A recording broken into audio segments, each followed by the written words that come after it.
When the beam of a cheap penlight cut across the hallway and struck her little girl's sightless eyes, Sophie's body moved before her mind could catch up. "Don't you dare," she hissed, yanking her daughter back, her own voice splintering through the corridor like glass under a heel. By the time the echo of her anger died, the janitor's keys were off his belt and on her office desk, and he was out of the building. Before we begin, if this kind of story speaks to your heart, feel free to share where you're watching from. It's always beautiful to see how far stories like this can travel. Enjoy the story. Chapter 1. The hallway of Stubborn Lights Cassat Elementary was built in the 70s, which meant everything was beige and flickering. The fluorescent bulbs hiccuped with a faint electric drone, and the wax on the linoleum was laid down in strokes that looked like ripples on a lake. Every morning, Sophie Vance walked these hallways with her daughter and pretended the building was kinder than it was. Mara kept one hand tucked into Sophie's sleeve as if it were a pocket. The other hand pressed her white cane to the floor, finding skirting boards and scuffs, mapping a world she could no longer see. "Shut your eyes," Sophie often told herself. "Shut them and don't open them until you find the seminar room, the stairs, the music class, the scent of dry erase marker. Practice walking inside your daughter's world." But she never lasted more than a few seconds before panic pried her eyelids apart, the light suddenly too sharp, too greedy, too gone. Blindness had come for Mara like a thief. One spring afternoon at 4 years old, she'd woken from a fever with eyes that refused to hold the shapes in front of them. A week later, the world went dim, an MRI with its banging tube, a threaded Roman 4, term after term of specialists speaking in careful sentences. Optic nerve damage, likely viral in origin. A name that danced away when Sophie tried to grab it. The concrete her daughter would not see, or would see so little that the word didn't behave.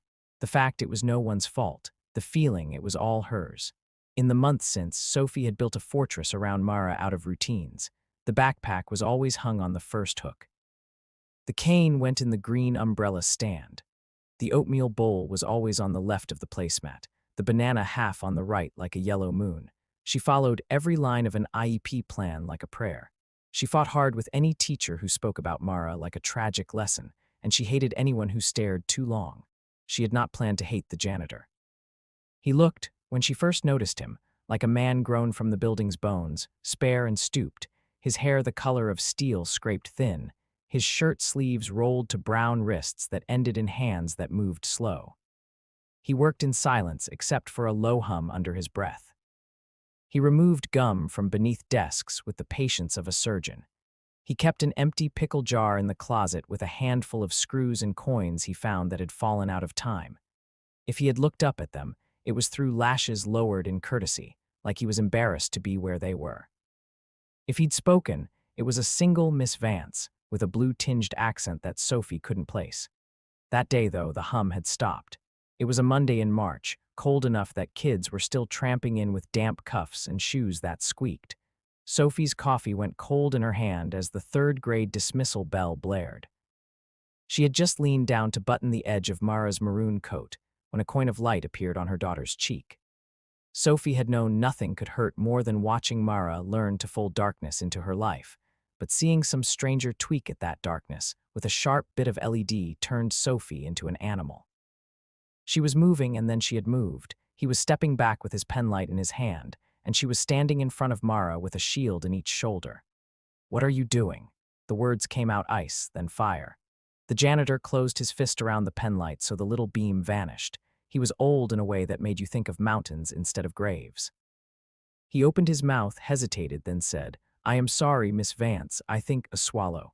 I think I saw something. On my daughter," he nodded. "In her eye, the light." He made a small circling motion with his hand.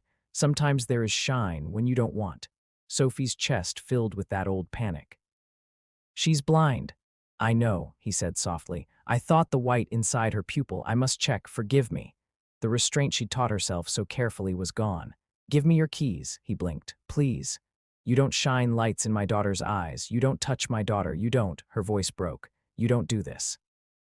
This is not your job. You are done here." He stood there with the penlight clenched and his eyes darker than the floor, softer than she wanted, and then he unhooked the ring from his belt loop and set the keys on her palm. "I am sorry," he said again, and then he went, making no noise at all, like he was a shadow that had been leaned on too hard. Chapter 2. What a man leaves, he left behind silence. The main office seemed larger without his quiet moving through it. The fuse box was suddenly temperamental. The mop closet smelled like the inside of a jar, all vinegar and metal. The second day without him, a storm wedged a leak into the roof over the library, and the substitute custodial crew was 2 hours late. Books bloated on the shelves. A room that had held learning now held damp. Sophie rolled a garbage can under the drip and stood watching the water bully itself into the plastic with a deep, resentful plop. She had worked to sort budgets, a committee's emails, a parent organization that acted like a minor deity in need of constant offerings, but her hand was beneath the garbage can's rim and her mind was on his accent. Some part of her, even hot with anger, had wanted to ask where he was from. That gentle hum, the careful way he moved, as if she admitted to herself with a grimace he had been meant to be careful. The world put so many men in his shape to be rough. In the mornings, while Mara dressed by sound and touch, Sophie watched her own face in the bathroom mirror and found unfamiliar lines written beside her mouth. In the world's background, the old janitor, Anwar, she learned when the payroll department asked her to fill out the termination form, had been a kind of softening agent. Her fury had been for the man's offense.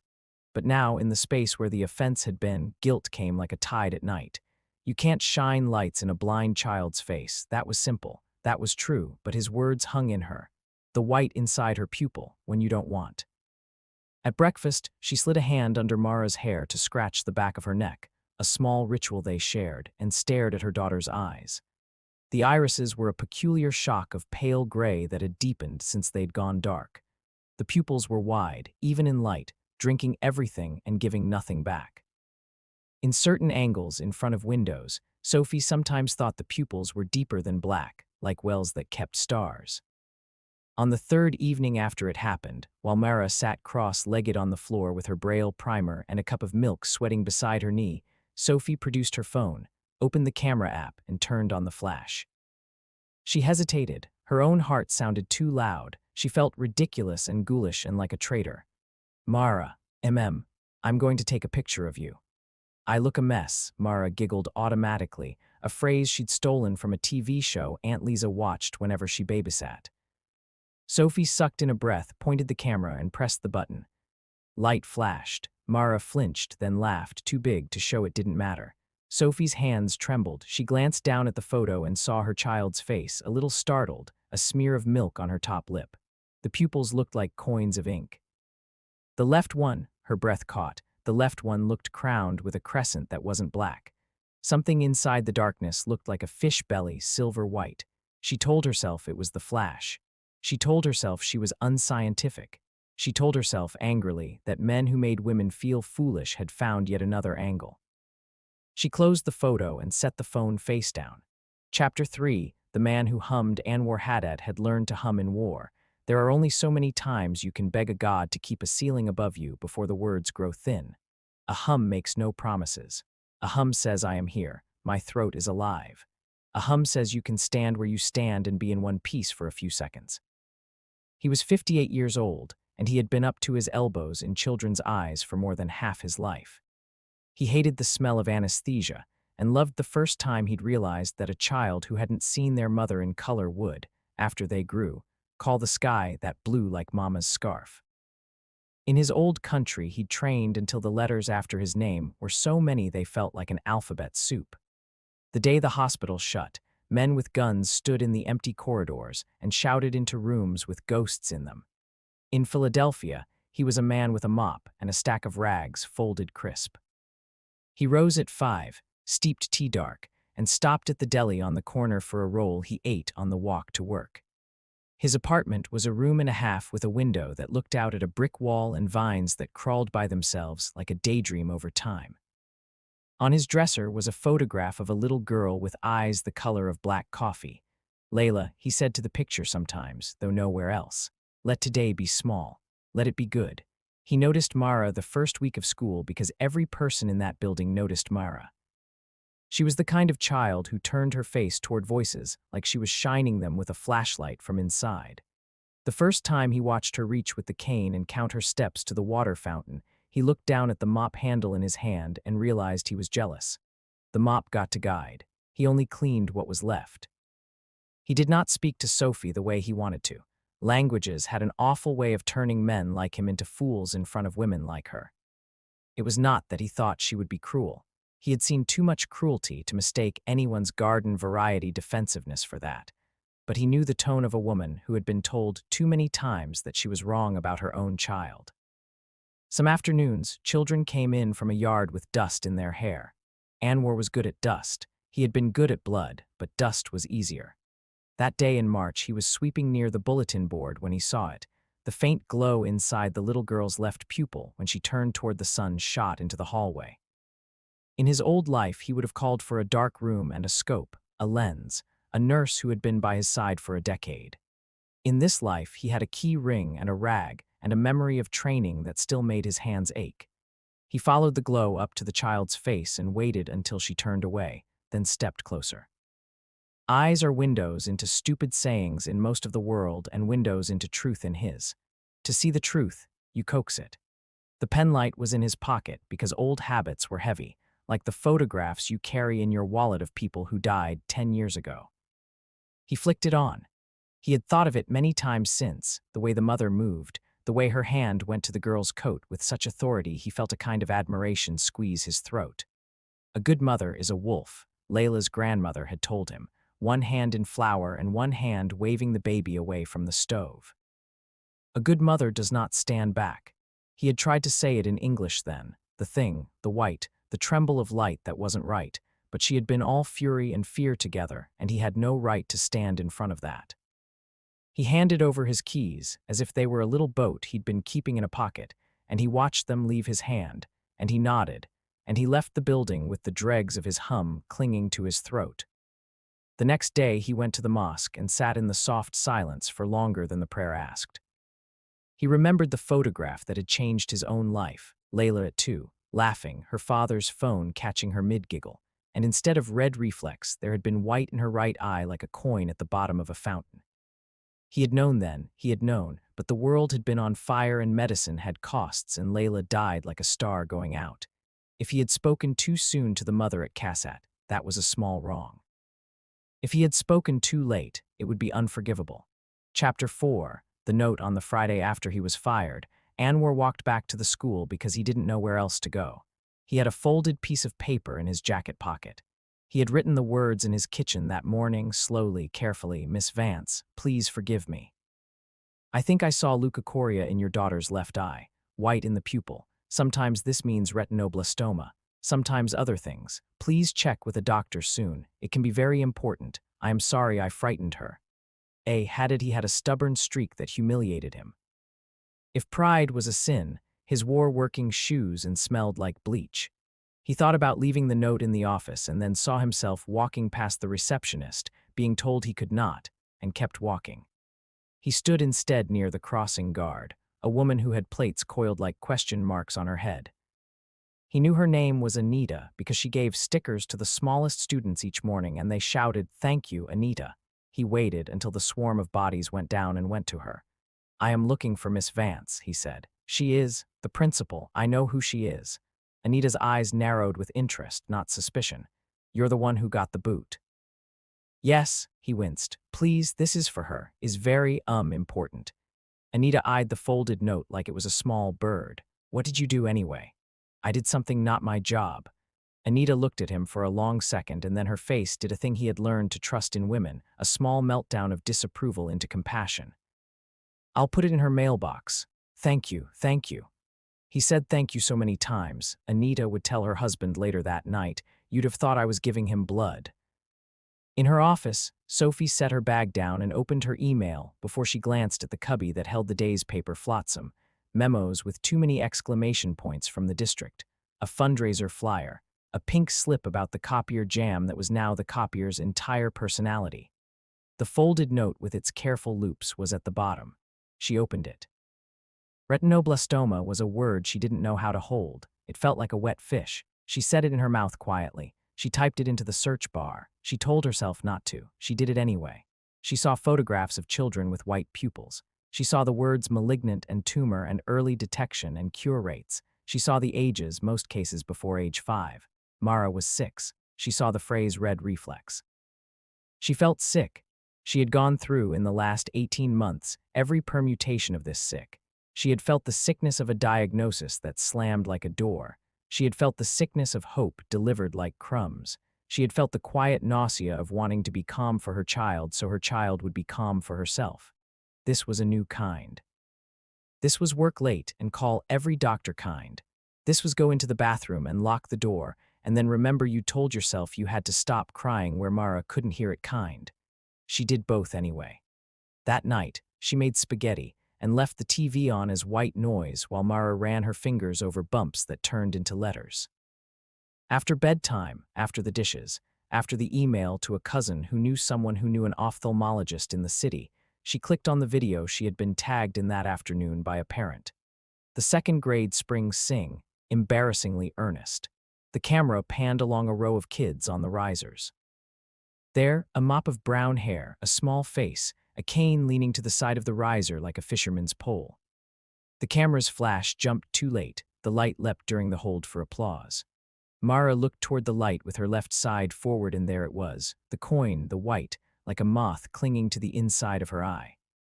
Sophie covered her mouth with her hand. She wouldn't be able to sleep until she called someone with initials after their name. She left a message at 6 different places. She sat at the kitchen table and watched a drop of water creep down the side of a glass like a slow tear. Chapter 5. The room with the brightest lights. The children's hospital made time for them like the word urgent had a seat there. They held hands in a room that meant to distract with murals. Sophie watched Mara trace the cartoon otters with her fingers and tried not to throw up. She gave insurance information at a desk she would have given her blood at. She signed consent forms that read like a confession. A woman introduced herself as a pediatric ophthalmologist with calm hair and a voice like a warm blanket. They dilated Mara's pupils until the black swallowed the gray hole. They moved the small, strange trick pony chairs and machines to the right place. They told jokes they'd told 100 times. None of the jokes stuck to Sophie. They slid off, inadequate. In a darkened room, the doctor shone a slit of white at Mara's eye and hummed, and the hum made Sophie's stomach drop, a note that rang of memory. "She's very brave," the doctor said. "And you too." Sophie's hands were cold. "Is it?" "Yes," the doctor said, not unkindly. "I'm seeing a mass in the left eye that is very consistent with retinoblastoma. We'll do an ultrasound of the eye and an MRI today to stage it. If it is localized to the eye, we have many treatments. Chemo, possibly laser. It's not nothing." A wry little shrug. "But it is not as bad as the internet wants you to believe. You did well to come now." "I didn't," Sophie swallowed. "I didn't know. That's okay. Even if you'd come 2 months ago, the plan would likely be the same." "How do you why did?" She stopped and started again. "A man tried to warn me." The doctor's eyebrows lifted. "What man?" "At school. He shone a light at her." "He did what we do," the doctor said, half smiling gently, "though not where we do it. The red reflex test is very basic but very useful. Cameras catch it sometimes too. You wouldn't believe how many diagnoses are made by parents looking at photos with friends and saying, that looks weird." "We were supposed to have it," Sophie said, shame blooming hot. "We had it. We've had so many tests. What did we miss?" The doctor shook her head. "Retinoblastoma is rare. It can hide. It can pretend." She let that settle. "I'll go put the orders in." "You have someone here with you. For backup." Sophie looked at Mara, who was twirling the tip of her cane on the rubber mat and then at her own hands. "No," she said, "but I can be 2 people." The MRI sang its alien whale song until Sophie wanted to scream. The sedative made Mara float like a small boat, lashes dark on her cheek. At the end, a tech with plastic earrings took them back to the clinic rooms, and the doctor, in a walk that tried and failed not to be brisk, came in and sat down. "It looks," she said, drawing in a slow breath, "like we are exactly where I'd guess. A medium-sized intraretinal tumor in the left eye." "The right eye looks, I don't see anything worrisome," she exhaled. "We'll take some blood. We'll start with intra-arterial chemo into the ophthalmic artery. It's dramatic, I know, but we'll do it with people who are very good at it. We will monitor and treat with laser. Our goal is to save her eye and, if possible, preserve as much vision in that eye as we can." She glanced at Mara. She's had some low-light perception already. She says she sometimes knows where the window is, Sophie said. She says she can see shadows sometimes. I didn't know if she was remembering. The doctor smiled. Children's brains are tricky and wonderful. We won't make promises we can't keep, but we will fight like hell. Sophie nodded, a little dazed by the words fight like hell, by the idea of the inside of her baby's eye being navigated by a slick line of medicine, by the chain of events that led to this room. Is there someone you need to call? The doctor asked. Sophie did not think of Mara's father, who had left when leaving seemed like an answer, but who, she now understood, had simply been a man who couldn't be both himself and helpful at the same time. She thought of the note, of the folding of the paper, of the way the man's humming had sounded like someone building a little house around his breath. She knocked her hip into the edge of the chair and said, yes, because she had never said I'm sorry to anyone in a way that mattered more. Chapter 6. The brick-walled window. Anwar did not expect to see her silhouette in the yellow staircase at his building, that busted banister with decades of skin oil polished into its curve. Her hair was caught sloppily at her neck. She looked like a woman after a shipwreck, everything still attached but the water inside her clothes. He was holding a bag of groceries, rice and a small chicken on sale, 2 tomatoes that smelled like sun. He set the bag down on the landing, wiped his hand on his pants, and said her name the way people say names in front of walls so they don't echo, Miss Vance. Sophie looked up. Her face broke into 100 pieces and came back together. It's your Anwar, he inclined his head. Yes, may I? There's something I have to. The words wobbled in the air between them. She sucked in a breath, the kind you take before diving. I fired you because you did something I didn't want someone to do to my child. But what you saw, there's a tumor in her eye, the doctor said were early enough because you noticed. He closed his eyes briefly and then opened them because, as he had learned, closing them does not keep anything out. He reached for the stair rail with his left hand. His right hand wanted to reach for hers. He did neither. I am glad, he said, and meant only and exactly those words. I am glad you go to the doctor. I am glad they say early. I am. He swallowed. I am sorry this is in your house. It is a bad guest. She laughed, a sound like a plate, brittle and brave. I wanted to say I'm sorry. I was trying to be. I wanted to keep her safe. He smiled, small. You did. He lifted his hand in a tiny wave and dropped it. A mother is a wall. A wall. A wall that keeps the lion out and the child in. Sophie felt something unclench in her chest. Do you have a minute? I don't know what I brought. There's a bottle of cider in my bag. We can drink it out of paper cups. I just don't want to be alone with it for one more second. He glanced at the grocery bag. The tomatoes would wait. The rice would sit. He gestured up. The window in my place is just a brick, but it has a plant that refuses to die. You will like it. She sat on his low couch and watched a frond of a spider plant wag imperceptibly in the draft. They drank cider out of old yogurt cups with the lids peeled off like foil crowns. She told him about the doctor's words, the plans, the schedules. He told her about how in one life he had stitched corneas, and in this one he put a bandage over a pipe in a school basement that hissed with steam like a cat at a door. He did not tell her about Layla, not at first. He did not need to. It was in his face when he said the word white, in the way he lit the stove to make tea with caution, as if fire deserved respect. At the end, when the bottle was empty and the plant had been praised for its stubbornness, she stood and touched his elbow, not quite a grasp, more like a thank you that needed skin. Come to the first treatment, she said, surprising herself, if you can. If you want, only if you want. He felt his hum return, soft as a cat. I will be outside the door, he said. If the room lets me. If it doesn't, I will be in the hall, humming like a fool. It helps, she said. The humming. Chapter 7, Rivers of Medicine in Another World. The phrase intra-arterial chemotherapy would have sent Sophie to the bathroom floor with a blanket over her head. In this world, she woke before dawn and packed 3 granola bars in her bag and made sure the good book with the raised pictures was in the tote. She wrapped Mara's small body in a sweater that her sister had knit, and they walked into a hospital that was both a ship and a factory. Anwar did not go into the room where they slid a catheter into Mara's artery and threaded it through a river that had been inside her since she was a whisper. He sat in the pale hallway and read surahs under his breath, not loudly. A hum is a hum, a prayer that doesn't scare. He saw Sophie come out at intervals to drink water and stop herself from making a noise that would make everyone else know she was there. "You can go home," she told him twice, and he shook his head and said he knew how to wait. On the second treatment, a nurse with sticky notes stuck to her badge like a collage said, "Is he family?" And Sophie asked, "What do you call someone who sits there and makes it possible?" "You call him family," the nurse said promptly. "No one does this alone." The weeks fell into a pattern. The chemo threaded, the laser kissed. The tumor shrank grudgingly. It was a bad tenant trying not to move. Between treatments, Mara learned a rhyme about light that made no sense to anyone but her.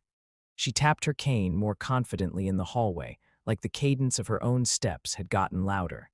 She found the window by herself, turned her face to it, and smiled at warmth like a plant. One night late, after they got home from a follow-up that had left them both limp, Sophie sat on the edge of her bed and looked at a photo that had been taken 4 years earlier in a house by a lake where she did not live anymore, where she had only rented. Mara in a yellow swimsuit, water on her belly like diamonds. Sophie put her thumb on her daughter's face and realized, with a shock of electricity that made her lose her breath, that she was not thinking, "Why is this the last time you saw the water?" She was thinking, "We'll go to the lake again. Hope is such a small animal. It fits in your palm. You think you can starve it. It eats dust and grows." Chapter 8. A complication. It would be too easy to say the chemo killed the tumor, and they all went home and baked something with too much sugar.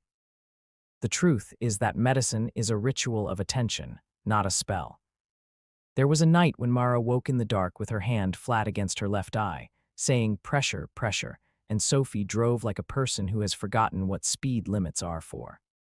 There was a morning when the doctor said, with her warm voice trembling at the edges, "Some of the retina has detached. Let's fix it." And Sophie nodded as if she'd watched sports about this very thing. In the surgical waiting area, the TV was stuck on a cooking show that kept happening to a woman who loved bananas too much. Anwar sat with Sophie, their shoulders not quite touching. She told him about the way Mara had learned to argue about bedtimes like a lawyer. He told her about the winter in his city where a hotel was bombed and the snow fell through the broken walls and made the room look like a wedding. They were choosing to give each other stories that were not about the same thing as the thing, but they were about survival, which is close enough. When the doctor came out, she had her "I have news that is not terrible" face on. The retina was reattached. There was a risk of all the things there are always risks of.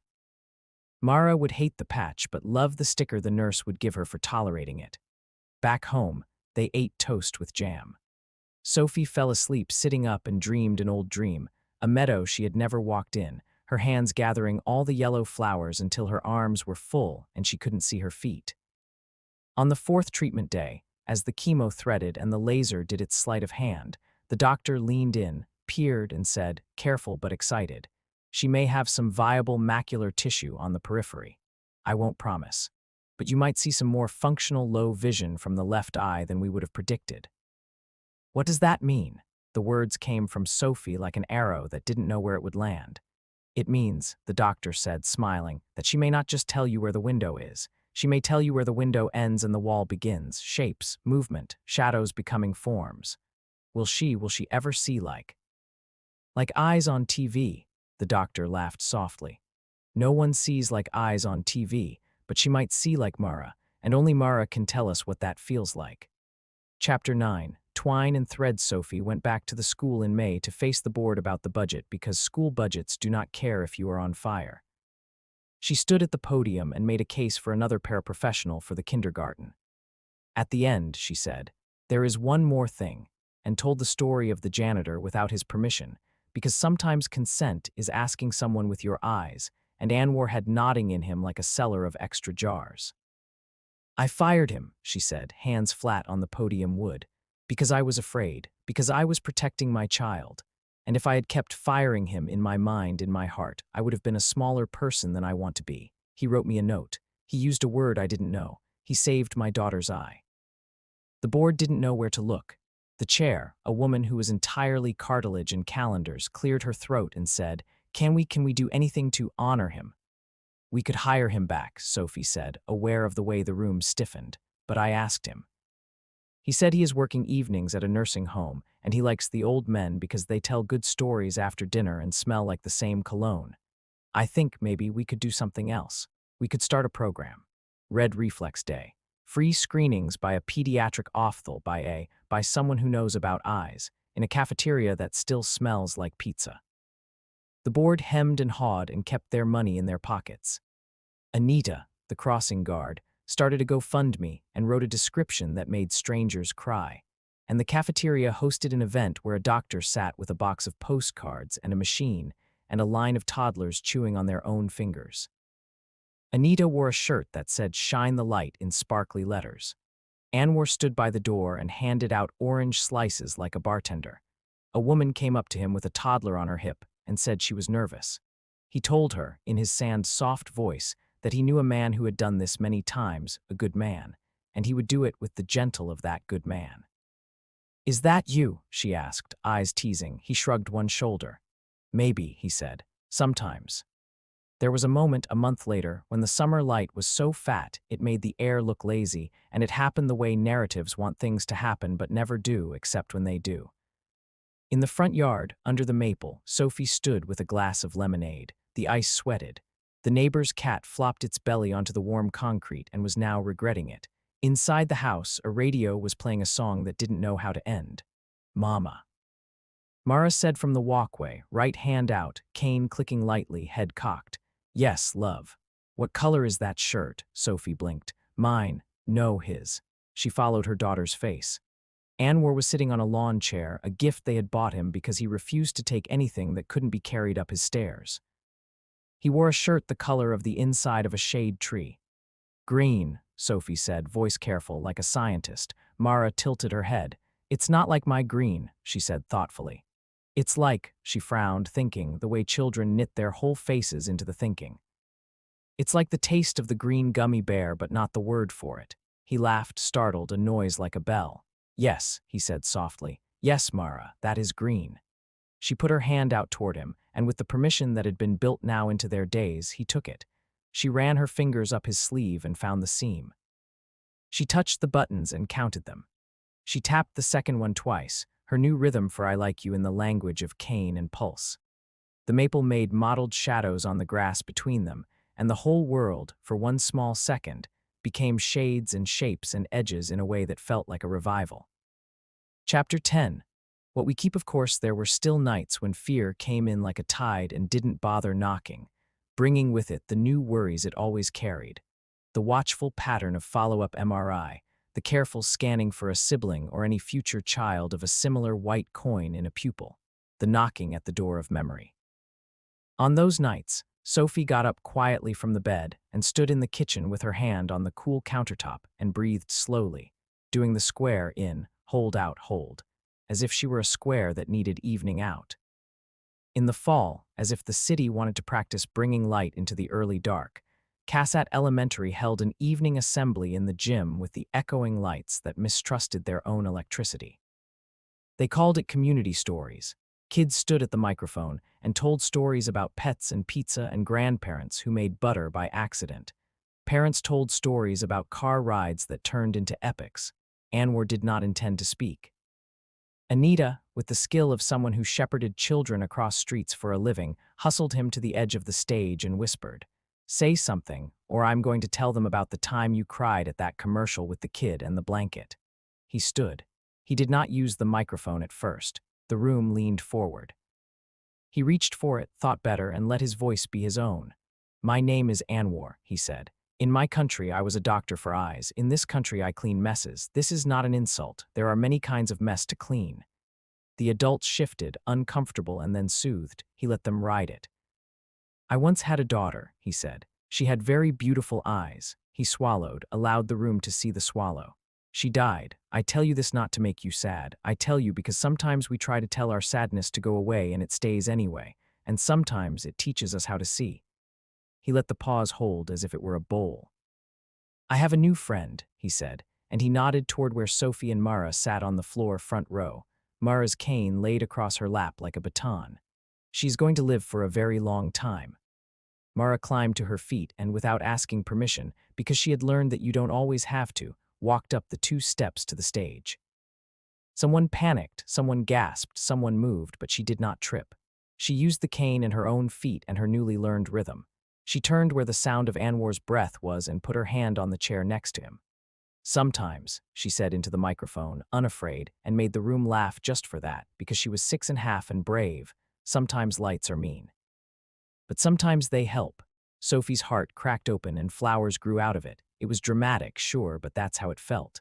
Sometimes, Mara continued, very solemn now, people see things I don't, and sometimes I see things they don't, and sometimes I think about when I didn't know my mama's hair is the color of coffee with too much milk. The room applauded and cried.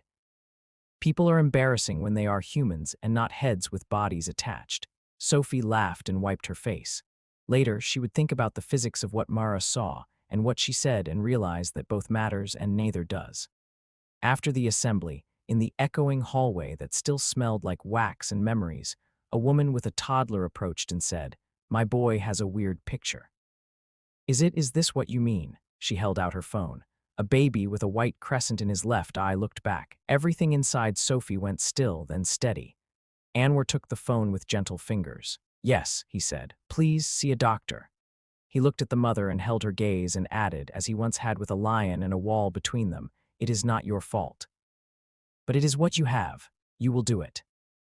That night, when the gym was empty and the chairs had been folded and stacked and put back on their wheeled carriers, Sophie found Anwar in the doorway of the custodian's closet, looking at a pegboard with 3 hooks. There was a slot where his keys had once hung. They had replaced it with a metal clip that had no key on it. She went to stand beside him. "You're not coming back," she said. It wasn't a question. He shook his head. "No, I think I like mopping where no one is looking. It is private." She laughed. "That's a true thing." He glanced down at his hands as if he were calculating something that required a pencil and paper. "But if you make your program, if you need a man to show parents how to look, to say the word with them, I will come if you let me hum." She nudged his arm. "The humming is non-negotiable." On the way home, carrying a box of leftover cookies like a prize, Sophie and Mara walked under a streetlight that did not flicker. Mara turned her face up to it. "The light is softer," Mara said. "It's the orange kind," Sophie answered. "The city is cheap, but it looks good on you." "Everything looks good on me," Mara said, and the sound of Sophie's laugh joined the sound of Anwar's hum in a harmony the streetlight could not have imagined. Epilogue. What he was a man who had learned, painfully, to stop believing that his worth was pinned to what the letters said after his name. He knew how to wring a mop until the water ran clear. He knew litanies in 2 languages and recipes for rice that absolved no sins but fed people who needed soup. He had shone a light into a child's eyes and gotten fired. He had written a note with a word that caught on a woman's tongue and held. He had sat outside a door while chemicals threaded through a small artery with the precision of someone stitching a very important seam. He had offered nothing, really. He had offered attention. When the story of what he did gets told, and it will, because people like to make sense of things by making stories that protect the soft underbelly of chance, it will likely have edges filed down. He won't correct them. He will let the story walk around with its shoes tied. This is his truth. He saw a light in a place where there should have been soft red, and he recognized it. He saw the way a mother's love can sound like a threat when it's trying to protect a child, and he took the blow. He saw later what no one else could see, not because he had special eyes, but because he had a history that had turned him into a listening post. He saw a second kind of light, the kind that grows in a house that has been trained by darkness and still insists on windows. The kind that is not in the eye, but in the ear when a child says green tastes like a gummy bear you can't name. The kind that is in a woman's laugh when she realizes that sometimes you do a wrong thing for the right reasons, and sometimes a stranger loves your child by paying attention. They will walk forward into a life where there are check-ups and stories and meals. Perhaps there will be a lake with a dock that splinters into feet in the summer. Perhaps there will be a photograph of the girl on the end of the dock, face turned to light, with one eye a little thinner. Perhaps the camera will catch some rasp of white and someone will panic for a second and then remember that there are coincidences and there is the last time something visited, and that the last time is not this time. He will keep his hum. She will keep her wall. The girl will keep her cane and, where she can, her glimpses, those little coins of seeing she will spend on sunsets and shirt colors, and where the window stops and the wall begins. And the light, which he once feared as a betrayal, will come to rest exactly where it belongs, not as an interrogation, but an invitation. A gentle, steady glow shining on the small altar of an ordinary life, making legible all the things that had seemed impossible to read.